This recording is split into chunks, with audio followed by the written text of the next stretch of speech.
Start. ఆంధ్రప్రదేశ్లో ప్రస్తుతం El Niño effect కనిపిస్తోంది. అయితే గత 2-3 రోజుల నుంచి ఇటు కోస్టల్ ఆంధ్రాలో వర్షాలు కనిపిస్తున్నప్పటికీ ఎల్నినో ప్రభావం కొంతమేరకు రాష్ట్ర వ్యాప్తంగా ముఖ్యంగా రాయలసీమ వంటి ప్రాంతాల్లో ఉంటుందని అయితే చెప్తున్నారు. అయితే దీనికి సంబంధించి ఎల్నినో ఎఫెక్ట్ గురించి మనతో తెలియజేసేందుకు విపత్తుల నిర్వహణ శాఖ ఎండి ప్రఖర్ జైన్ ఉన్నారు. సార్ని అడిగి తెలుసుకుందాం. సార్, ఈ ఎల్నినో ఎఫెక్ట్ ఏ విధంగా ఉండబోతుంది? అంటే జనరల్గా చాలామందికి ఎల్నినో అంటే ఏంటి అనే ఒక చిన్న డౌట్ ఉంది. సార్, సింపుల్గా మనం దాంతో స్టార్ట్ చేద్దాం. So what is El Niño sir, ఒకసారి చెప్తారా? ఎల్నినో అంటే మనకి ముఖ్యంగా అన్ని ఓషియన్స్ పరంగా మీరు చూస్తే ఎల్నినో ఉన్నప్పుడు ఈస్టర్న్ పెసిఫిక్ ఓషియన్లో మనకు వాటర్ టెంపరేచర్ కొంచెం ఎక్కువగానే ఉంటుంది, వార్మర్ వాటర్ ఉంటుంది. దానివల్ల మనకి మాన్సూన్ సీజనల్ విండ్స్ ఉంటాయి, మాన్సూన్ విండ్స్ పై ఎఫెక్ట్ ఉంటుంది. So that leads to monsoon breaking. So దానివల్ల మనకి రెయిన్ఫాల్లో తేడా కొంచెం వస్తుంది, టెంపరేచర్స్ కూడా కొంచెం ఎక్కువగానే ఉంటాయి. సో అదే ముఖ్యంగా ఎల్నినో. ఈ సంవత్సరం ఇండియాలో చూస్తే, మన ఆంధ్రప్రదేశ్ రాష్ట్రంలో చూస్తే ఎక్స్పెక్టేషన్ ప్రకారంగా 30% డీవియేషన్ రెయిన్ఫాల్లో ఉండొచ్చు. 30% కొంచెం తక్కువగానే ఉంటుంది నార్మల్ మాన్సూన్ కంటే. అదే మన ఎక్స్పెక్టేషన్. ఇప్పటిదాకా జూన్ నుంచి south west monsoon season start అయిన నుంచి ఇప్పటిదాకా -50%, అంటే half of the expected rainfall ఇప్పటిదాకా పడింది. ఇప్పటి నుంచి ఆగస్ట్ సెప్టెంబర్లో ఫోర్కాస్ట్ జూన్ జూలై కంటే కొంచెం బాగానే ఉంది. So that rainfall deficit will be met. Eventually -25% to -30% మనకు రెయిన్ఫాల్ డెఫిసిట్గా ఉంటుంది.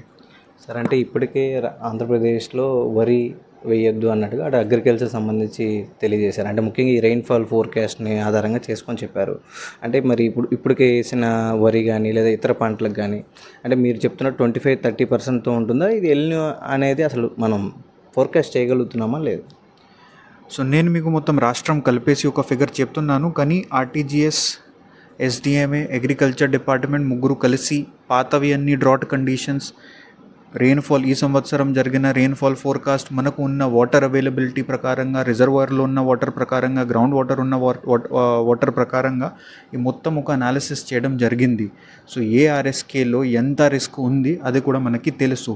ఇప్పుడు రైతులందరికీ అగ్రికల్చర్ డిపార్ట్మెంట్ తరపున ఈ మొత్తం డేటా వాడుకొని అలర్ట్స్, అడ్వైజరీస్ రైతులకి వెళ్తున్నాయి ఏపీఎంస్ యాప్ ద్వారా. అలాగే ఆర్ఎస్కే అసిస్టెంట్కి కూడా ఏపీఎంస్ ఒక యాప్ ఉంది, ఆ ద్వారా పర్ఫెక్ట్గా ఏ పార్సల్లో ఏ ఏరియాలో ఏం చేయాలి ఇప్పుడు అదే ఆర్ఎస్కే అసిస్టెంట్కి వెళ్తున్నాయి. సో నేను జనరిక్గా చెప్తే మీ ఆర్ఎస్కే అసిస్టెంట్తో ఒకసారి మాట్లాడండి. ఆ ఏరియాలో మీ ఉన్న ఏరియాలో ఎగ్జాక్ట్గా ఇప్పుడు మీ పంట మీరు వేశారు, ఇప్పుడు ఏం చేయాలి, ఎలా చేయాలి ఖచ్చితంగా మీకు చెప్పగలుగుతారు వాళ్ళు. సార్, అంటే మనకి ఇటు కోస్టల్ ఆంధ్ర, ముఖ్యంగా రాయలసీమ, ఈ 2 ప్రాంతాల్లో వర్షపాతం ఎలా ఉండబోతుంది ఈ సంవత్సరం? అంటే రాయలసీమలో ఇప్పటికే చాలా తక్కువ వర్షపాతం నమోదైంది, కోస్టల్ ఆంధ్రాలో కొంత పర్వాలేదు అనిపిస్తుంది. అంటే ఎలా ఉంటుంది ఈ 2 ప్రాంతాల్లో? రాయలసీమలో మనకి కొంచెం డెఫిసిట్ రెయిన్ఫాల్ ఉంటుంది, దాంట్లో డౌటే లేదు. అలాగే కోస్టల్ ఆంధ్రప్రదేశ్ అంటే ఈ సెంట్రల్ ఆంధ్రప్రదేశ్లో కూడా తక్కువనే ఉంది, ఎందుకంటే El Niño forecast applies to all reason. కానీ మనకు ఒడిశా వైపు కొంచెం ఇప్పుడు డీప్ డిప్రెషన్ వలన, అటువైపు డీప్ డిప్రెషన్ వలన ఉత్తరాంధ్ర, సెంట్రల్ ఆంధ్ర, ఈవెన్ తెలంగాణ మీరు ఇప్పుడు చూసారు గోదావరిలో మనకి వరద రావడానికి వెళ్ళపడుతుంది. సో దానివలన ఇప్పుడు కొంచెం సెట్ అయింది. ఇప్పుడు రాయలసీమ వైపు ఒక ఇద్దరు చోట్ల మనకి కొంచెం ఇంకా డెఫిసిట్గా ఉంటుంది. సో సెంట్రల్ కోస్టల్ ఏపీ కంటే రాయలసీమలో మనకి కొంచెం డెఫిసిట్ ఎక్కువ ఉంటుంది. సార్, ఇప్పుడు మనం ఆగస్టులోకి వస్తున్నాం. అంటే ఇప్పుడు అక్టోబర్, నవంబర్ చూసుకుంటే మనకు తుఫాన్లు వచ్చే కాలం. అంటే ఇప్పుడు ఎల్నినో ఎఫెక్ట్ ఉన్నప్పటికి కూడా తుఫాన్లు వచ్చే అవకాశం ఉంటుందా? ఎట్లా ఉంటుంది ఆ టైంలో? ఎల్నినో ఎఫెక్ట్కి తుఫాన్తో అంత సంబంధం లేదు. అంటే అప్పుడు కూడా అక్టోబర్, నవంబర్, డిసెంబర్ ఆ నెలల్లో మనకి తుఫాన్ రావచ్చు, దాంట్లో డౌట్ లేదు. ఎప్పుడు కూడా మనకి ఓవరాల్గా డెఫిసిట్ ఉండొచ్చు, కానీ స్మాల్ స్పెల్స్, ఈ చిన్నవి స్పెల్స్లో ఎక్కువగా వర్షం అప్పుడు కూడా జరగవచ్చు. So then you will face issues like water logging. చిన్న కాలంలోనే ఎక్కువగా వచ్చిన వలన ఖచ్చితంగా మనకు కొన్ని ఏరియాల్లో వాటర్ లాగింగ్ ఇవన్నీ రావచ్చు. సో తుఫాన్కి ఎప్పుడు కూడా పాసిబిలిటీస్ ఉంటాయి అక్టోబర్, నవంబర్, అప్పుడు మనం చెప్పగలుగుతాం. సార్, జనరల్గా ఇప్పుడు నైరుతి ఋతుపవనాలు, వర్షాకాలం ఇదంతా. అంటే ఈ మధ్య కాలంలో చూసుకుంటే టెంపరేచర్స్ చూస్తుంటే అసలు బయటికి రాలేని పరిస్థితి ఉంది ప్రజలు. అంటే ముఖ్యంగా ఒక డ్రై అయిపోతున్నారు, చాలా ఓవర్ హీట్ ఫీల్ అవుతున్నారు. అంటే సమ్మర్లో కూడా ఇంత హీట్ లేదు అన్న భావన ప్రజల్లో ఉంది. ఎందుకు ఈ పరిస్థితి ఉందంటున్నారు? 2-3 ఫ్యాక్టర్స్ యాక్చువల్లీ. ఒకటే, ఈ జనరల్గా మామూలుగా climate change, greenhouse gases వలన మనకు క్లైమేట్ చేంజ్ ఉంది, గ్లోబల్ వార్మింగ్ ఉంది. దానివల్ల ప్రతి సంవత్సరం మీరు చూస్తే ప్రతి సంవత్సరం మనకు it is the hottest year on record. Next year also we are expecting it to break the temperature records of this year. So అదే ఒక ముఖ్యమైన రీజన్. సెకండ్, ఎల్నినో వల్ల మనకి రెయిన్ఫాల్ డెఫిసిట్ అయింది కాబట్టి అంత రిలీఫ్ రాలేదు ఇప్పటిదాకా. ఇప్పుడు కొంచెం ఈ డీప్ డిప్రెషన్ వలన వచ్చింది. థర్డ్, మనకి చిన్నవి అంటే ప్రతి ఏరియాలో కొన్ని అర్బన్ గ్రీన్ కవర్ ఉంటుంది, దానికి కూడా ఒక కూలింగ్ ఎఫెక్ట్ ఉంటుంది. అది కూడా మెయింటైన్ చేయాలి. ఈ ముగ్గురు మనం, ఈ థర్డ్ ఐటమ్ కూడా మనం చేయగలిగితే కొంచెం ఈజీగా ఉంటుంది. ఈ సంవత్సరం మనకి జూన్ సమయం అప్పుడు ఫీల్స్ లైక్ టెంపరేచర్ 52 degrees దాకా వెళ్ళింది. So that is the trend these days. మనం అందరం కొంచెం బాధ్యత తీసుకుంటే will be able to contribute our some small contribution to making temperatures. Greenery, electricity saving, ఇవన్నీ చిన్నవి మనం అందరం చేస్తే చేయగలుగుతాం. ప్రభుత్వం తరపున కూడా దీనిపైన ఫోకస్ ఉంది. సీఎం సార్ మొత్తం అనాలిసిస్ చేశారు. ఏ ఏరియాలో ఎగ్జాక్ట్గా ఎంత గ్రీన్ కవర్ ఉంటే మనకు కూలింగ్ ఎఫెక్ట్ ఉంటుంది, ఆ మొత్తం అనాలిసిస్ చేసాం. ఇప్పుడు ఫారెస్ట్ డిపార్ట్మెంట్ కూడా 2 కోట్లు సీడ్ సోయింగ్ కూడా చేశారు ఫారెస్ట్ ఏరియాస్లో సీడ్ బాల్స్ ద్వారా. అదే కూడా దానికి రీజన్ కూడా ఇది గ్లోబల్ వార్మింగ్. సో ఈ గత సంవత్సరం మనకు కొంచెం శుభ్రతంగా ఉండాలి, అదే ఆలోచనతో ఈ మొత్తం యాక్టివిటీస్ జరుగుతున్నాయి. సార్, ఇప్పుడు మీరు ఇందాక చెప్పినట్టుగా గోదావరికి ఫ్లడ్ భారీగా వస్తోంది. దీనికి సంబంధించింది ఎలాంటి అప్రమత్తం చేశారు? అంటే ధవళేశ్వరం దగ్గర ఇవాళ సాయంత్రానికి అంటే లోతట్టు ప్రాంతాలు అటు గోదావరి జిల్లాలో ఉన్నారు. సో వాళ్ళకి ఎలా అప్రమత్తం చేస్తున్నారు? సో భద్రాచలంలో ఇప్పుడు 12 ఎక్స్పెక్టేషన్స్ ప్రకారంగా ధవళేశ్వరం బరాజ్లో ఈరోజు రాత్రి లేకపోతే రేపు పొద్దున దాకా సెకండ్ వార్నింగ్ లెవెల్ బ్రీచ్ అయిపోతుంది. ఈ forecast was known to us 2-3 days నుంచి మేము ట్రాక్ చేస్తున్నాం.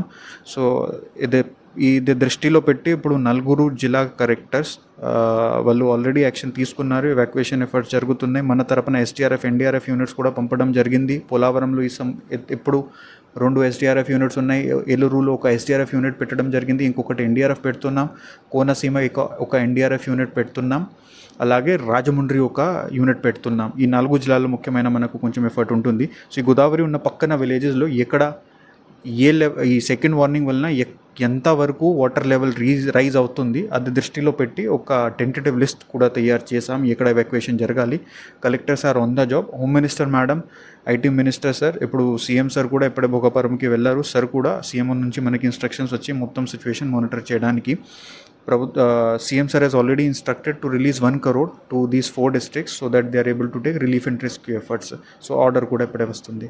సార్, ఫైనల్గా ఇప్పుడు ఎల్నినో ఎఫెక్ట్ కానీ జనాలకు కానీ రైతులకు కానీ చాలామంది ఆందోళనకు గురవుతున్నారు. అంటే వర్షపాతం ఎలా ఉంటుంది, వర్షం పడుతుందా లేదా, కొంత తాగునీటి ఇబ్బందులు వస్తాయా, సాగునీరు ఇబ్బందులు వస్తాయా రాష్ట్రంలో అనే ఒక కన్ఫ్యూజన్ అండ్ ఆందోళన ఉంది. సో వారందరికి కూడా చివరిగా ఏం చెప్తారు? ఎల్నినో వస్తుంది, it's a matter of fact. ఖచ్చితంగా వస్తుంది. కానీ CM sir has already instructed the concern departments to take necessary action.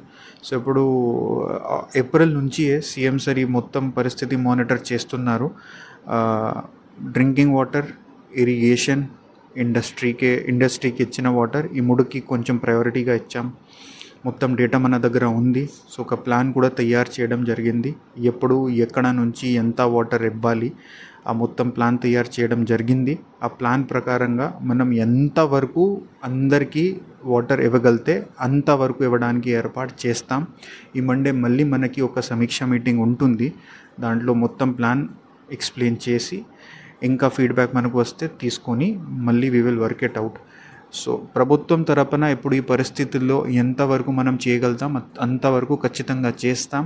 Honourable chief minister sir, honourable IT minister sir, honourable home minister madam, honourable agriculture minister, 4 కూడా దీనిపైన చాలా సమీక్షా meeting పెట్టారు. Data has been shown to them, feedback has also been taken. ఎప్పుడు మీరు చూస్తే ఖచ్చితంగా మీకు ఈ గత వారం నుంచి రైతులందరికీ అలర్ట్స్ వస్తాయి.